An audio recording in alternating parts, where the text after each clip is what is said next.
দেখুন, প্রার্থীপদ বলে আলাদা নয়, নির্বাচন আমাদের একটা লড়াই। এই লড়াইয়ে বহুদিন থেকেই অংশগ্রহণ করছি। একজন নির্বাচন কর্মী হিসাবে বলতে পারি ভালো লাগছে, এবং আমাদেরকে লড়াই করতে হবে একযোগে। কঠিন সহজের কিছু ব্যাপার নয়। আমাদের নির্বাচন হচ্ছে একটা নীতিগত লড়াই। সেই নীতিগত লড়াইয়ে আমরা সবসময়ই বামপন্থীদের পথ কঠিন, কিন্তু সেই কঠিন পথকে সাফল্যমণ্ডিত করার জন্যই আমরা বামপন্থী।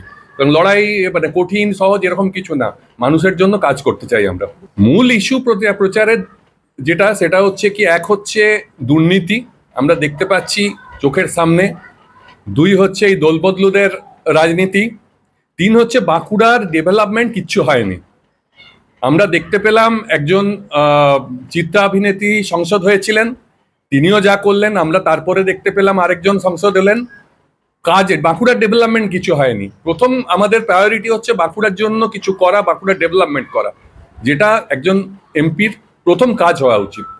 বিপক্ষে রয়েছে কেন্দ্রীয় শিক্ষা প্রতিমন্ত্রী সুভাষ সরকার, উনি রয়েছে তৃণমূলের জেলা সভাপতি দীর্ঘদিনের নেতা অরূপ চক্রবর্তী। কাকে মনে করছেন যে আপনি সবথেকে বড় প্রতিদ্বন্দ্বী হতে পারবেন? দেখুন, আমি প্রতিদ্বন্দ্বিতায় বিশ্বাস করি না, আমরা নীতির জন্য লড়াই করি।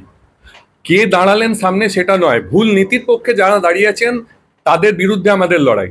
সুতরাং সেক্ষেত্রে সবাই সমান, কারণ নীতিটা তো ওনার দলের। উনি ব্যক্তি হিসেবে কে কি করলেন, কোথায় কি, আমাদের সেটা বিষয়বস্তুই নয়। আমরা আমাদের লড়াইটা লড়ি, সেটা হচ্ছে আমাদের পার্টিকুলার কিছু নীতির পরিপ্রেক্ষিতে। দেখুন, এই লড়াই তো সবসময় বামপন্থীদের কাছে কঠিন, কারণ যেদিন অবধি মানুষ ভালো থাকবেন সেদিন বামপন্থীদের লড়াইটা সহজ হবে।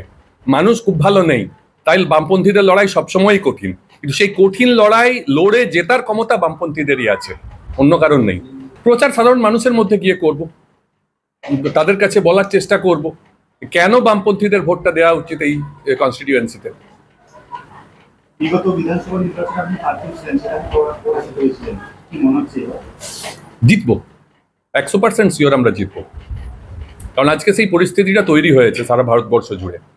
বামপন্থীদের প্রয়োজনীয়তা সংসদীয় রাজনীতিতে কতটা, এটা সাধারণ মানুষরা বুঝতে পারছেন, সেই কারণেই আমরা জিতবো। দেখুন, সুবিধা অসুবিধার কিছু নেই। আমাদের কথা হচ্ছে লয়ার সেহেতু আমি বলতে পারবো যে কোথায় দাঁড়িয়ে এনারা অন্যায় করছেন, সংবিধানকে কোথায় কোথায় নষ্ট করছেন, আমাদের বেসিক জায়গাগুলো, ধর্মনিরপেক্ষতা, আমাদের সার্বভৌমতা, যেগুলো ক্ষুণ্ণ হচ্ছে। আজকে দাঁড়িয়ে দাঁড়িয়ে এনআরসি সিএএ করার যে প্রচেষ্টা, এই সবগুলোর বিরুদ্ধে আইনি ব্যাখ্যা সহযোগে আমি আমার প্রচারটা শুরু করতে চাই।